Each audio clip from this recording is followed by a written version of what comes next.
Good day, I am Kelechi Chukwuemeka, and today I'll be presenting a new way to understand global warming, not just as an environmental issue, but as something already affecting human health.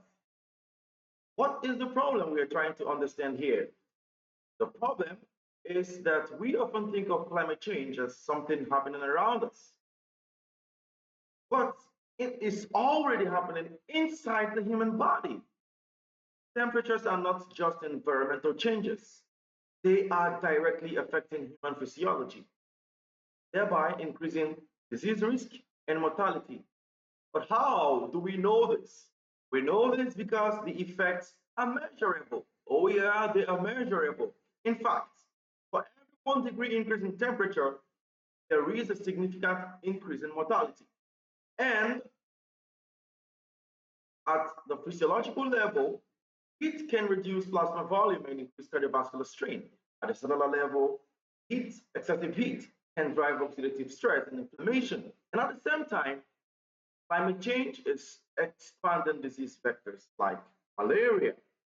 Oh, yes, that is true. And it is even appalling because the WHO reports that approximately 250,000 deaths annually are linked to climate related complications. But despite all this, our systems are still reactive. We are responding too late. We are often waiting for illness before responding. That is where the problem is. Yeah, we have the data. Weather data tells us temperature, but does not tell us what temperature means for the human body. That is the problem. We are not interpreting that data in biological terms.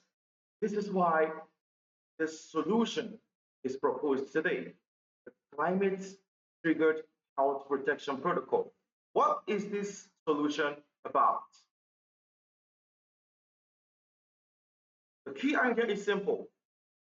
We move from reporting temperature to identifying when temperature becomes dangerous to the human body.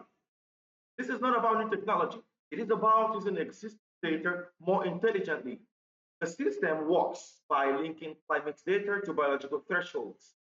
Biological thresholds are the points at which individual environmental conditions begin to produce measurable physiological stress and increase disease risk. For example, we have the heat stress threshold, approximately 40 degrees Celsius index. It marks the stage at which the fluid loss through sweating exceeds intake, and it can lead to dehydration and reduced physical capacity. We have other biological thresholds like the cardiovascular strength threshold, approximately 45 degrees Celsius heat index and above. We have the oxidative stress threshold, which is sustained exposure greater than or equal to 40 degrees Celsius.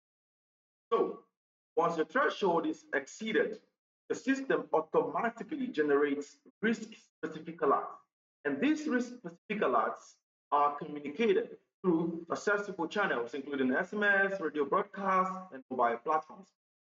The good news of the CTHPP is that unlike conventional weather alerts, the messages that the CTHPP conveys are actionable health information, such as increased risk of dehydration or cardiovascular strain, rather than temperature alone. And these alerts trigger immediate action at the individual, community, and healthcare levels.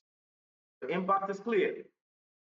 Fewer hospital admissions, earlier interventions, and stronger community resilience. So in simple terms, we move from reacting to illness to preventing it.